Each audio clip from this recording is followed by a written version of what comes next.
Day one of the early signing period is in the books. Good start for the Tigers, but plenty of work still to do. We've got your full recap. Locked on LSU. Here we go.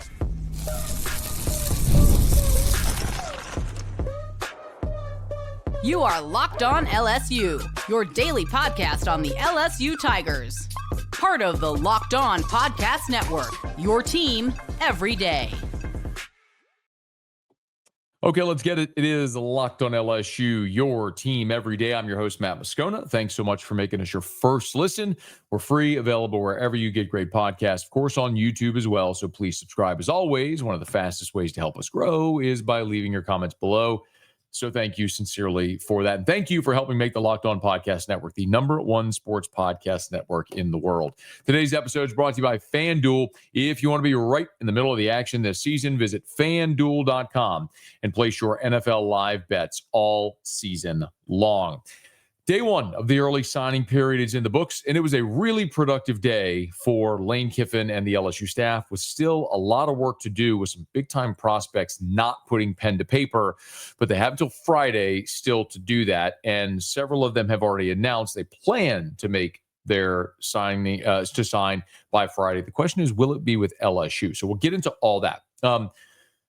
As a random aside, as we continue here, it is also absurd that this signing calendar, this college football calendar exists, and we're seeing this. Remember, Penn State still hasn't hired a coach, so their class has been decimated. Lane Kiffin's been in Baton Rouge for 2 days, same with John Summerall at Florida and Ryan Silverfield at Arkansas, and on down the list. The irony is that coaches agreed to this calendar thinking it would help, thinking it would allow them to get their roster settled earlier.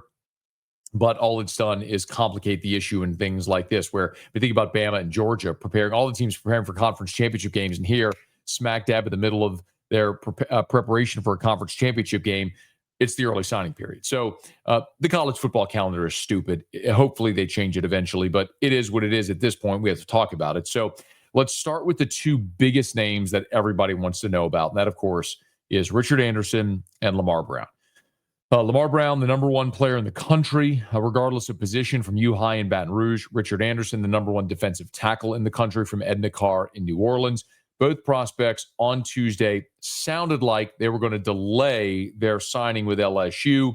And a lot of that was rooted in uncertainty on the coaching staff. I did have some very candid conversations about money and NIL. Remember, Louisiana allows high school NIL. So all of these elite level prospects that are part of LSU's class, Brown, Anderson, Trenton Henderson, Bryson Martinez, Haven Finney, they all have high school NIL deals whereby the LSU collective is already paying them. Now, there are buyout clauses in all of these contracts whereby if a player has taken money, flips out of the class, they have to refund that money. They have to reimburse LSU's collective that money. Now, as I'm told, and I was told the dollar amounts, but I'm not going to disclose them here, but suffice to say, we're not talking about 7 figures or even high 6 figures. So these are things where, for example, you look at someone like Lamar Brown, who was courted by Texas A&M and Miami. If they wanted Lamar Brown, they could very easily foot the bill to reimburse LSU's collective for the money they paid Lamar Brown. It wouldn't bat an eye. So just something, if you're thinking, man, is this just they're holding out to get more money? Don't think that that's it as of this point. What it seems to be is uncertainty around the staff, especially with these defensive players, Anderson and Brown. Is Blake Baker going to be on LSU staff? Who's going to be their position coach? Kyle Williams might well not be back at defensive tackles coach. If Blake Baker gets a head coaching job, it's very likely that he would be taking Kevin Peoples with him, who's the edge coach. That's who would be Lamar Brown's position coach. And then there's uncertainty around Frank Wilson and whether or not he'll be back at LSU. And with each passing day, it sure seems like Coach Frank is not going to be LSU's running backs coach, as Kevin Smith is likely going to come from Ole Miss to fill that role. Again, this isn't done by any stretch. I'm not reporting that that's done. I'm just reading the tea leaves and what's going on. And if that's the case, I've been told that Coach Frank is not likely to accept an off-field role or an analyst role. So, Frank Wilson may well not be part of the LSU staff. So we'll see how all of this continues to transpire. But all these guys want some clarity, and I can understand that. So specifically with Anderson, what I can tell you is that late Tuesday night, Anderson's high school coach, Bryce Brown, and his representatives. Remember, all these young student athletes have agents now. They have representatives.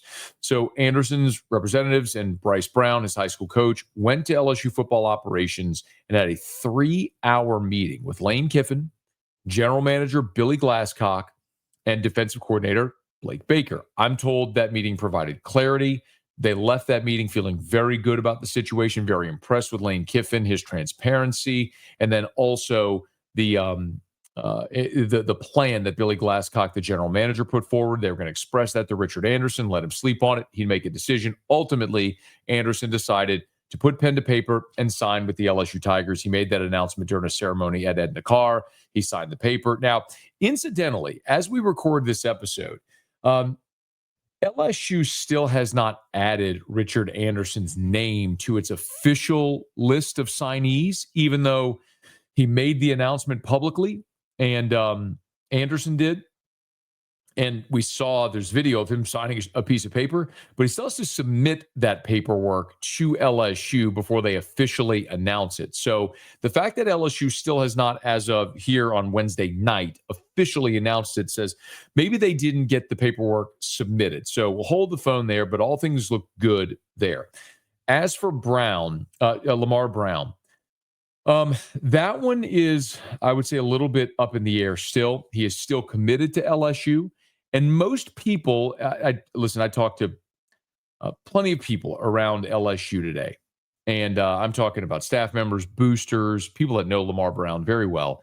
And the feeling still very much is that Lamar Brown wants to be a Tiger, is going to be an LSU Tiger, but he's taking this time to get to know the staff a little better. Now, remember, they are in a dead period, so he can't have face-to-face contact with any of these coaches. But with each day that passes, you get a little more clarity. What if Tulane announces a hiring of a coach? Well, that may not happen until after they play in the conference championship game this weekend. Well, this early signing period will have expired by then. So maybe you don't have an answer there specifically about Lamar Brown and what may happen. So, I think there is a feeling that Brown will still sign in this early signing period by Friday, and hopefully it will be LSU, but he'll have options otherwise. So Anderson, reportedly, according to Richard Anderson, is in with LSU, although we have not yet gotten the paperwork from LSU. Lamar Brown up in the air as of this point. The other really good news for LSU that they maybe were not expecting 48 hours ago that did come through are some of the flips. So Corey Barber, 4-star wide receiver out of the state of Alabama. He's an Ole Miss commit who flipped into the LSU class. 6 foot, 185. He is a 4-star in the composite rankings. He's the number 167 overall player. So he's a top 200 player. He's the 28th best wide receiver. And he's a consensus 4-star. He's a 4-star in everybody's scouting service. So you add Corey Barber. Now, remember, it is worth mentioning that LSU, we talked about it in our previous episode, sort of processed 3 players. Jalen Chapman, the offensive lineman, Kenny Darby, and then the other receiver as well. The recent addition to LSU's class that was processed out of the class. So, and then you had 2 current receivers from LSU that announced their intention to enter the portal, and Kylan Billiot and Jelani Watkins. That is this staff coming in, doing their evaluations and determining who is going to have a spot and who isn't. So it's unfortunate that it happens that way, but this is what happens whenever you have a coaching change, and it works both ways. You're going to have guys come in, and unfortunately, you're going to have guys lose. That you're going to lose prospects as well. So Corey Barber comes in as a receiver. He signs on the dotted line, as did the wide receiver Braden Allen out of Lafayette Christian, who had been an Oklahoma commitment. He is a top 500 player nationally. He's number 437. And so you might look and say, well, why did you purge a guy like Kenny Darby, who was higher ranked than Braden Allen? Well, this is an instance of the staff doing their evaluation. And do you trust Lane Kiffin and his staff and their ability to evaluate? Let me remind you, they got Trey Harris from Louisiana Tech, and LSU didn't. Yeah, I do. So it's a thing where they're clearly identifying the players they want in their class. So Barber and Allen, the receivers coming in, J.C. Anderson, the 4-star tight end, who flipped on Tuesday from Ole Miss to LSU. He's number 273 nationally, the number 11 tight end. He's a 6'7", 240-pound tight end. Sound familiar? So LSU will have two 6'7", 240-pound tight ends next year on the roster, of course, with Trey'Dez Green being the other. And then Ryan Mirette, who's an offensive lineman out of Miami, he flipped from Ole Miss and signed with LSU as well on Wednesday to start the early signing period. So those were some of the high points. Now, let me run through who else is still out there that we're keeping an eye on between now and Friday and what the absolute latest is there. We'll get to that as we continue. Locked on LSU, your team every day. The holidays are officially here, which means gift hunting season is on. And if you want something meaningful, personal, and guaranteed to get a reaction, Aura Frames is the gift that delivers every time. It's not just something you wrap, it's a way to share memories, because Aura isn't your average picture frame. You can preload the frame with photos before gifting it. So when they plug it in, the memories are already there. No apps to figure out, no setup headaches, just instant smiles. Think about gifting this to your parents, your grandparents, or maybe newlyweds, anyone who loves photos. There's endless uploads of pictures and 30-second videos through the Aura app. And for a limited time, save on this perfect gift by visiting auraframes.com to get $35 off Aura's best-selling Carver mat frames, named #1 by Wirecutter, by using code COLLEGE. That's AURAFrames.com, AURAFrames.com, promo code COLLEGE. This deal is exclusive to listeners, and frames sell out fast. So order yours now to get it in time for the holidays. Support the show by mentioning us at checkout. Terms and conditions apply. Let's run through the rest of what we know right now. So LSU went into the day with 15 commitments. Now, remember, they added Corey Barber as well, so that brought them up to 16. As of Wednesday night, Jabari Mack out of Destrehan, Bryson Martinez, the big offensive lineman out of East Ascension in Gonzales, big 4-star prospect, a top 100 prospect, signed. That's significant as well, because as Shea Dixon had told us in a lot of our recruiting visits leading up to signing day, Martinez was one who was being courted by Texas and was thought to be a potential flip watch. And I've recounted this before, but I had an opportunity. Martinez did an NIL deal with one of my radio clients, Duplessis Builders, pool builder. Derek Duplessis owns the company, great guy, LSU alum. And over the summer, it was Lamar Brown, Richard Anderson, and Bryson Martinez. And so we did a video shoot. I was part of it with the three prospects, where I sat down and interviewed them. It was at the showroom for Duplessis Builders. And anyway, one of the things that struck me about Bryson, who's just a massive human being and a heck of a sweet kid. I probably shouldn't say that about a giant kid who's going to play college football, but very impressive young guy. And he, the thing that struck me when he talked about why the most important thing about picking LSU is he talked about his mom and being near his mom and his mom having the opportunity to watch him play. Well, had he gone to Austin, you're not near your mom. So you can replace a lot of things at Texas. Big stadium, fun city, NIL, all that would have been there for Bryson Martinez. But his mom lives here. And if that was going to be the most important thing, that wasn't changing. So I'm not surprised, but glad to see Bryson Martinez as a part of LSU's class. So Jabari Mack, Bryson Martinez, Corey Barber, who we mentioned, Braden Allen, the other receiver, Des Ellis, the cornerback out of Winsboro, signed, Isaiah Washington, the safety out of Haynesville, a do-it-all athlete who's going to play safety at LSU. Aiden Hall out of Edna Carr, New Orleans, another top 100 prospect in the country. Top 2. He's number 196 overall in the composite. Aiden Hall was one of those curious ones because of the relationship with Frank Wilson, the uncertainty around Coach Frank's future with LSU, like we talked about with Richard Anderson. Would the New Orleans area kids end up in the class? Well, Aiden Hall did. Jabari Mack, as we mentioned, did, and Richard Anderson apparently has as well. J.C. Anderson, Ryan Mirette, who we mentioned, those are the Ole Miss flips. Richard Anderson, And then Haven Finney is a big one. I want to mention Haven Finney and Des Ellis, the two cornerbacks in this class specifically, because Haven Finney Sr. was a guest on my radio show when Haven Jr. committed to LSU. And the most important part of that commitment, as Haven talked about then, was Corey Raymond. And there was this big question about, obviously when you have a coaching change and a staff change is who's going to have a job, which current staff members are going to turn over, who's going to be back. And Corey Raymond was a big question because we saw this 4 years ago. When Brian Kelly got hired, he did not retain Corey Raymond. It ended up being a massive mistake. He bade farewell to Corey Raymond, the architect of DBU, and hired Robert Steeples to his first college coaching job to be the cornerbacks coach at LSU. And that was a disaster. And after the worst defensive season in the history of the program, they brought Corey Raymond back and rectified that mistake. And hopefully Lane Kiffin doesn't make the same mistake and he keeps Corey Raymond in tow. It would stand to reason with your two cornerbacks, especially Haven Finney being from Los Angeles, sticking to his commitment and signing with LSU. That is a pretty good indicator that we think Corey Raymond's going to be back. Now, Finney is a really interesting prospect as well, because remember, Haven Finney was a 5-star number 1 cornerback in America for 2027. He's 6'2", 170. He reclassified, so out of Sierra Canyon in LA.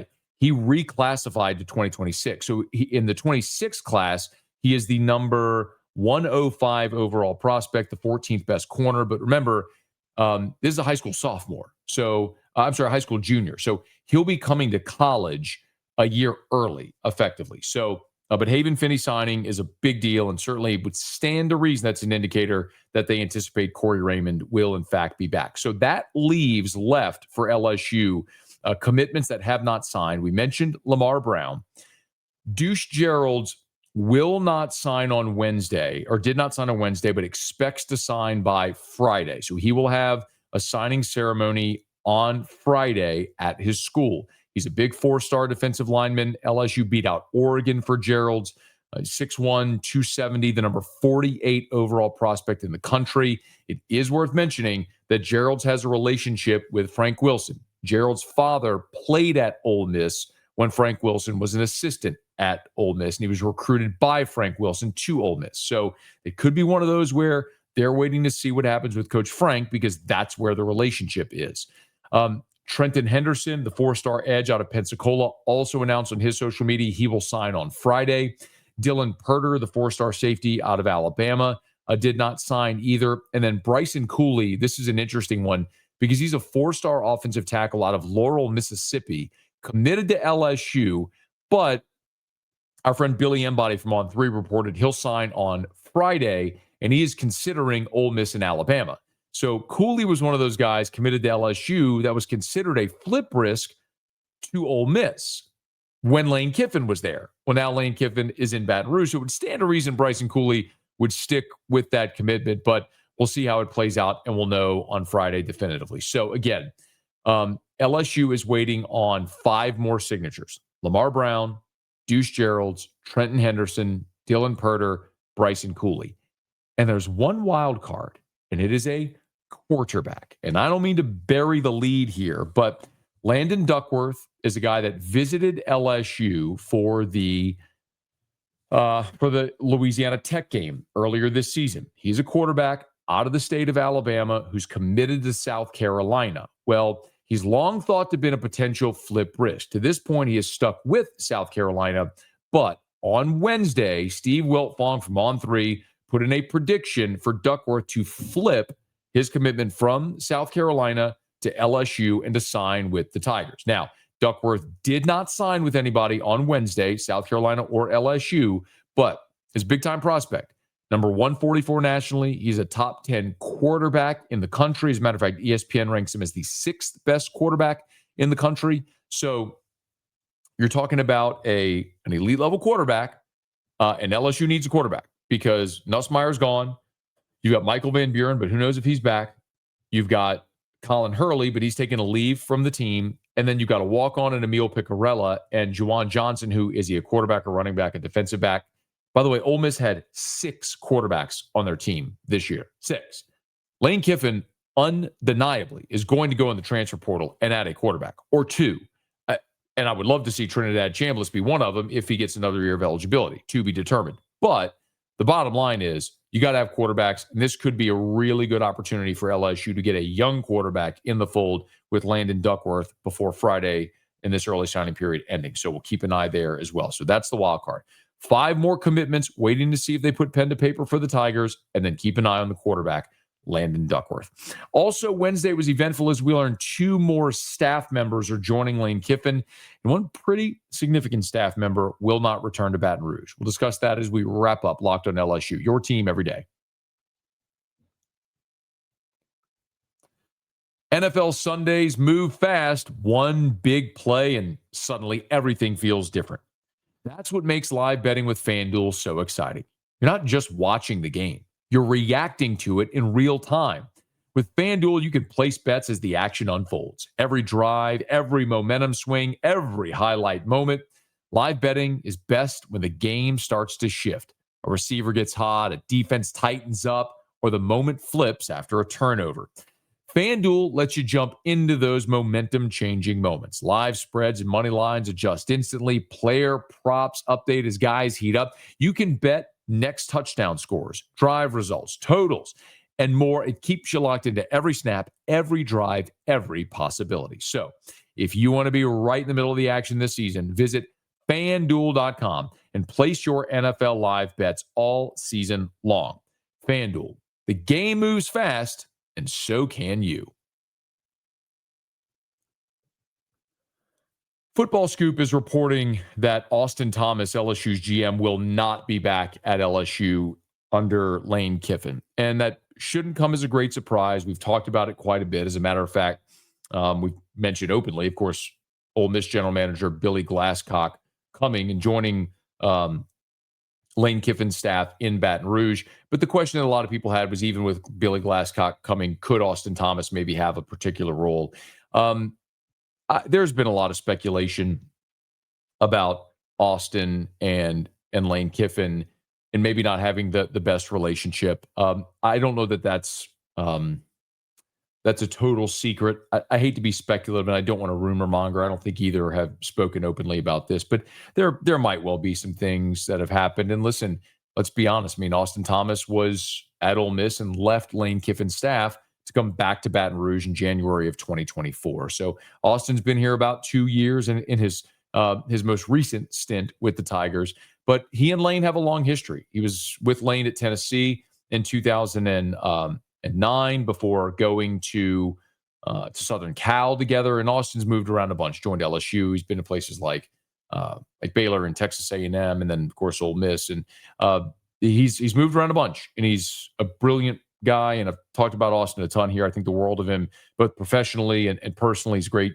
He's a great man. And it's one of the things that really sucks about this, quite honestly, is there's people who are good people whose families are going to get uprooted. And it's something we don't often talk about with coaching changes. We think so much about what it's going to do to the product on the field. You forget that these are actually humans with families, but it is the career they chose. And generally it can be upheaval is not uncommon, and it can be quite transient. And there's a lot of instability at times. So Austin Thomas will not, according to Football Scoop, will not have a role on Lane Kiffin's staff. We knew Billy Glasscock would be the GM, but Austin will not be retained. He'll not have a spot on staff. Against Football Scoop was the first to report that. Now there's, and by the way, I do in another episode, we'll go much deeper dive into exactly what that means. Transitioning from Austin Thomas, giving you some updates on Billy Glasscock, and sort of introducing you to LSU's new GM. We'll get to that. But right now, with all the news, we're kind of drinking from a fire hose just to keep up with everything. So we'll talk in more detail about that coming up. I'm just trying to give you the news at this point. We'll react much deeper to it as in future episodes as we get through this signing period. There's 2 other additions to the staff that are in Baton Rouge right now. One is Dwike Wilson. He's been brought in as the director of recruiting. He was Ole Miss's director of recruiting, and now he's joining LSU. And now some people have seen that and said, does that mean Frank Wilson is out? Not necessarily. So Wilson is the director of recruiting. That is an off-field role. Donovan Tate held that role for LSU this year. Frank Wilson was the running backs coach and the recruiting coordinator, which is an on-field role. So that alone does not mean Frank Wilson is out. That means Dwight Wilson replaces Donovan Tate on LSU staff in that role. And on field, we may have an answer for LSU at offensive line coach. Eric Wolford is joining Lane Kiffin's staff. So Wolford is a 30-year coaching vet. He played at Kansas State, played a season in the NFL before starting his coaching career as a GA, and he has been plenty of places over 3 decades. He's coached in the NFL, and over the last 9 years, he's been an offensive line coach in the SEC at South Carolina, at Kentucky, Alabama, and that for Nick Saban's last 2 years in Tuscaloosa. And then the last 2 years, he's been the offensive line coach back at Kentucky. And say what you will about Kentucky and Mark Stoops' teams, they always had very big, physical, strong offensive linemen and offensive linemen that they pumped into the NFL. And so Wolford being the offensive line coach there the last 2 years. I have not confirmed yet if Wolford is going to be the offensive line coach or he'll be an analyst or working with the line in some capacity. But this is a guy with 30 years coaching experience who's been an SEC on-field offensive line coach for the last 9 years, has NFL experience. This is a pretty good get here for Lane Kiffin to replace Brad Davis on the offensive line or to work with the offensive line. So as some of these become official and we learn more about roles and how it's all going to fit, we'll definitely tell you more here on the Locked On LSU podcast. But the next 2 days are going to be massive as LSU tries to put the finishing touches on this early signing period with 2 more days to go and 6 more big-time prospects still yet to put pen to paper. And as it all develops, we'll talk about it right here on the Locked On LSU podcast. And again, thank you for helping make the Locked On Podcast Network the #1 sports podcast network in the world. So if you're listening on podcast, please subscribe on your favorite podcast app, rate us, leave a review. If you're on YouTube, smash that like button, subscribe to the channel, hit the bell so you're notified whenever we post a new video, and be sure to let a friend know that they love the Tigers. We got you here every single day for Locked On LSU, your team every day.